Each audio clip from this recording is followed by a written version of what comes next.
Hola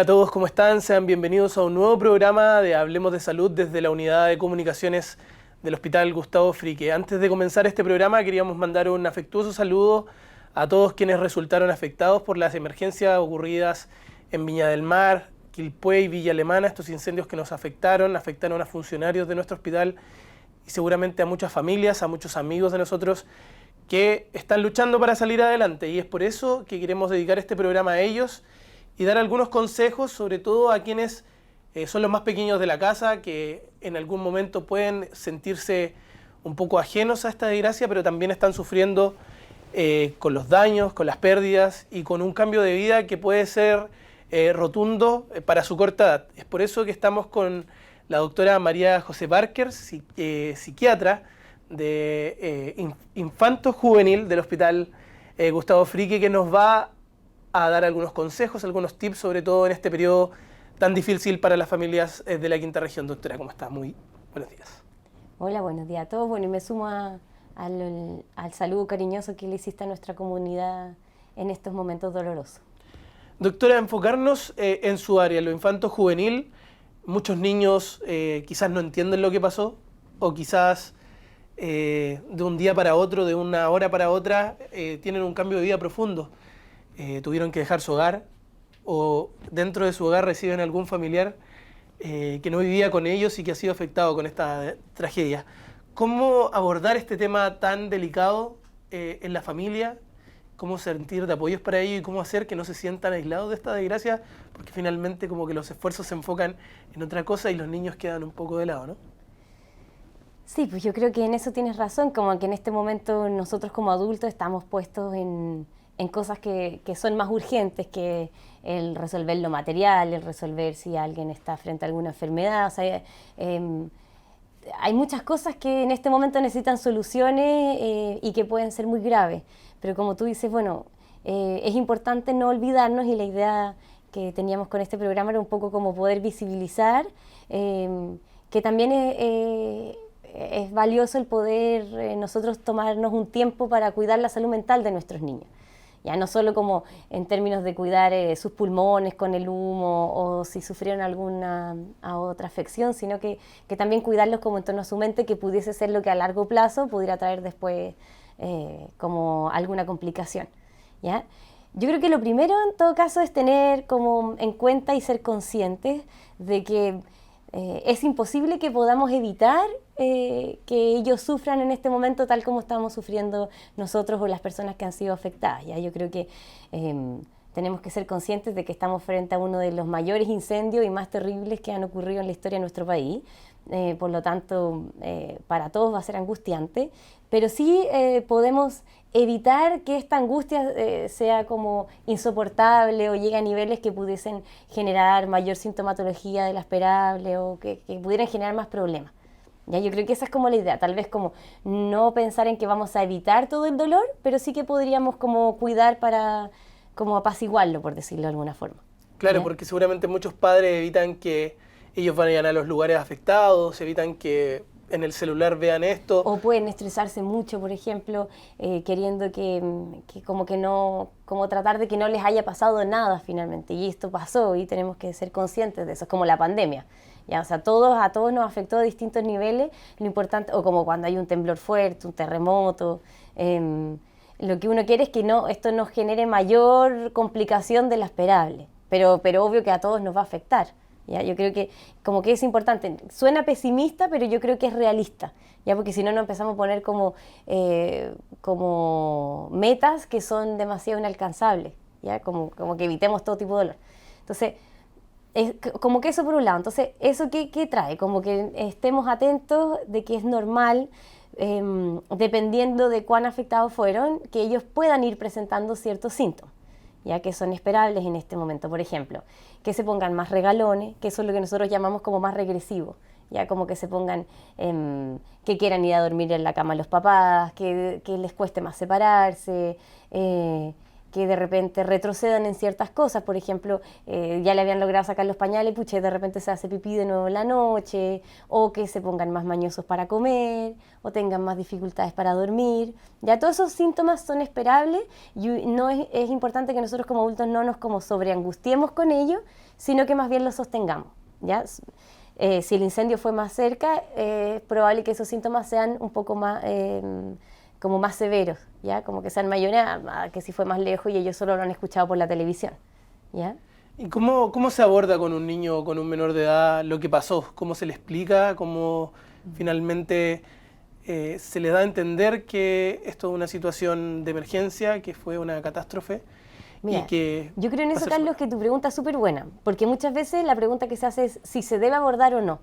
Y a mí me parece como súper bueno esto que tú ya asumes que hay que abordarlo con ellos, que yo creo que eso habla como un poco de, como sociedad, como hemos ido avanzando en que ya estamos todos claros de que ellos tienen que participar en esto. Y para eso, bueno, la forma de abordarlo es como, tal como nos toca frente a otras situaciones, por ejemplo, frente a un duelo, la muerte de alguien, uno tiene que explicárselo a los niños. Lo ideal es que lo explique uno. ¿Ya? O sea, como uno como papá, uno como adulto, uno hacerse cargo de comunicar esto, que ellos no lo escuchen por otros lados. Que uno trate de estar tranquilo en el momento que lo va a poder explicar y dependiendo de la edad que tenga el niño o el adolescente, explicarlo como, con palabras como lo más adecuadas posible. Y así un niño pequeño, con palabras sencillas, no entrar en detalles que ellos no necesitan. Por ejemplo, si ellos no están preguntando en cuanto a la cantidad de muertos o en cuanto a eso, no es necesario explicarlo. Pero si ellos lo preguntan, a lo mejor sí, ¿ya? Como un poco el ir adecuando nuestro lenguaje que sea como lo más sencillo posible para que ellos lo puedan entender. Pero también siendo claro, no ocupando tipo de metáforas que puedan ser un poco más... Exacto. Y ni tampoco negando, ¿ya? Como explicarle que estamos en una situación difícil, por ejemplo, en una situación que pueden estar muchas familias hoy en día en que tuvieron que irse a otro lugar, a otra casa. Entonces, explicarle que estamos en una situación difícil como familia, nosotros estamos tratando de resolver el tema de la casa, pero en el fondo, si te fijas, ahí uno le explica como a partir de la solución. Mira, nosotros los adultos estamos en esta situación que es difícil, pero la tenemos bajo control dentro de lo que podemos, ¿ya? Y si no la tenemos bajo control, un poco explicarle eso, mira, estamos buscando las soluciones a esto. Pero así ellos entienden que hay otra persona que está ocupada de esto, otra persona que se está haciendo cargo y no tienen que ellos ponerse a buscar soluciones, que es lo típico que pasa con algunos niños muy ansiosos, ya que ellos sienten que los adultos están todos colapsados, que nadie se puede hacer cargo y ellos empiezan a buscar soluciones que no van a poder encontrar. Y ahí es donde empiezan los síntomas más ansiosos y mayores dificultades. Síntomas que se pueden manifestar, por ejemplo, como usted mencionaba, en algunos retrocesos, como el dejar los pañales, pero también pueden haber niños que van a demostrar algunos síntomas de ansiedad, pesadillas nocturnas. ¿Cuáles son estos síntomas más claros y qué tiene que hacer finalmente el grupo de apoyo, los padres, la familia ante esto? Sí, mira, en general en los niños la ansiedad, que es lo más predominante que va a haber en este momento, se expresa mucho a través del cuerpo, ¿ya? A diferencia de los adultos que nosotros podemos verbalizarlo. En los adolescentes uno puede esperar más eso también, como que ellos son capaces de decir que están preocupados, que lo están pasando mal o que están muy nerviosos, como poco como poder expresarlo. En los niños uno ve muchos síntomas, como te decía antes, a través del cuerpo, o sea, dolores de guatita, pueden empezar con o constipación o diarrea, como alteraciones como en el sistema digestivo, ganas de no comer o de comer mucho, ya como que el cuerpo un poco como que se te desregula, pueden ser dolores de cabeza, incluso si es que de base tiene algún síntoma respiratorio, por ejemplo que tiene un asma, puede empezar a tener alguna sintomatología de ese estilo.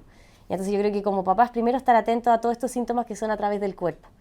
Lo otro, que también es súper frecuente, es que como tampoco ellos tienen tanta claridad de las distintas emociones, no es fácil como ponerse, por ejemplo, al tiro nervioso, sino que de repente, por ejemplo, se irritan, como que medio que se mezclan las emociones. Entonces a veces los niños están tristes y están irritados, o están nerviosos y están irritados. Entonces esto de que, por ejemplo, estén muy mal genio estos días, que se enojen con facilidad, que se frustren de manera más rápida, eso también puede ser como esperable y secundario como esto más ansioso. Y finalmente el tema del sueño. Yo creo que el sueño es como un marcador también importante, que lo clásico en la ansiedad tiene que ver con dificultades para quedarse dormido, ¿ya? A diferencia, ponte tú, de lo que te ocurre con síntomas más depresivos, que es que te despiertas antes. Aquí te quedas como pensando, estás súper preocupado, entonces te cuesta quedarte dormido. Es como, entonces, por ejemplo, en ese caso, es útil que a lo mejor va a necesitar que su mamá o su papá lo acompañen un rato, o una tía o hermana, alguien, o hermano o tío, los acompaña a quedarse dormido, ¿ya? Lo ideal es tratar de mantener las rutinas dentro de lo que se pueda, lo más como estables posible y lo más como a lo que ellos estaban acostumbrados. Entonces, por ejemplo, si el niño ya duerme en su cama y está con dificultades para dormir, ojalá uno lo acompañe a dormir en su cama. Y después uno se va a la suya, ya como no, tratar de no uno llevarlo anticipadamente, por ejemplo, a dormir en la cama de los papás, como tratar de como mantener esta independencia pero sosteniéndola. Uh-huh.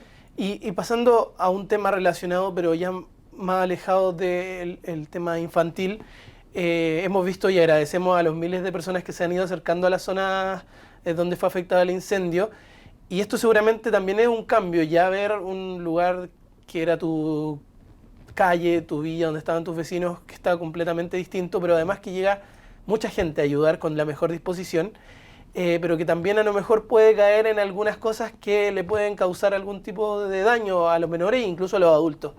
Entonces, ocupar esta franja del programa para quizás entregar algún consejo a los que son voluntarios y que usted nos cuente cómo tiene que ser ese acercamiento a la familia, cómo tiene que ser la ayuda que se entrega para no poder causar algún tipo de problema. Claro, como que sea peor. Sí. Claro. Mira, yo creo que ahí,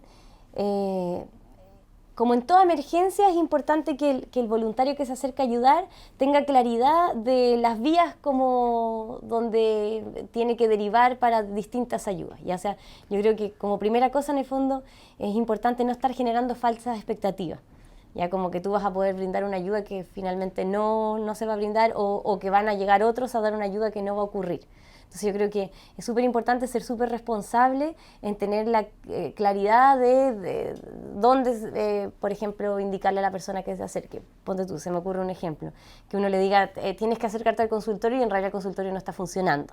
¿Ya? Como, entonces uno como que tener cierta claridad de que lo que tú estás proponiendo sea realista y que funcione. Lo segundo, yo creo que es, si es que la familia no te está planteando el tema y tú vas a dar otro tipo de ayuda, por ejemplo, estás brindando alimentación o alguna ayuda material, tal vez no hay que meterse a preguntar más cosas de las que la familia no quiere hablar en ese momento y pueden ser muy dolorosas. Ya, por ejemplo, en torno a las muertes o estarle diciendo de ciertas cosas, como reforzando la idea de que se les quemó la casa o de lo que pasó, como que yo creo que también hay que ser respetuoso como hasta dónde empezar a hablar de ciertos temas. Claro, muchos seguramente van a preguntar cómo fue ese día para él, dónde estaba. Claro, entonces si uno se da cuenta que en una situación muy angustiante que la persona no quiere hablar, respetarlo. Se están convocando una serie de redes en torno como a primeros ayudos, se llama primeros auxilios psicológicos, ya que tienen un poco esa idea como de poder ayudar y contener en el momento si la persona está en crisis y está en una situación muy desbordada, está frente a mucha angustia, pero normalmente ellos también tienen que seguir esa misma idea, como hacer una primera contención y luego si es que la situación ya necesita un apoyo mayor, como saber dónde derivar. Uh-huh. Y doctora, ahora viene...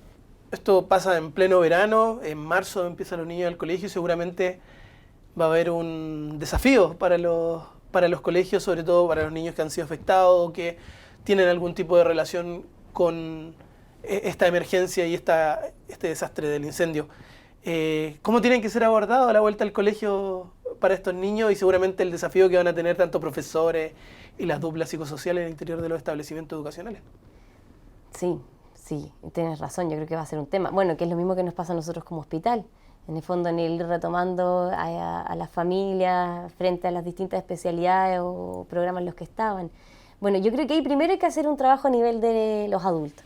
Ya yo creo que, por ejemplo, en algún colegio, o es un poco, como te digo, lo mismo que yo veo ahora en el hospital, lo que estamos haciendo, que es como hacer un catastro, pero con los adultos de saber quién fue afectado y quién no. Ya, entonces así, por ejemplo, si uno es una profesora en una sala de clase, uno de antemano saber hasta dónde fueron afectados los niños en que están. Entonces yo creo que así uno sabe con el cuidado que debe tocar ciertos temas. Porque si ninguno fue afectado, a lo mejor se puede hablar de una manera más abierta. Si hay algunos que fueron gravemente afectados y se murió alguien, tal vez hay que tener cuidado. Primero acercarse a esa familia, ver en qué están y ver en qué momento va a ser lo más adecuado para poder abordar el tema.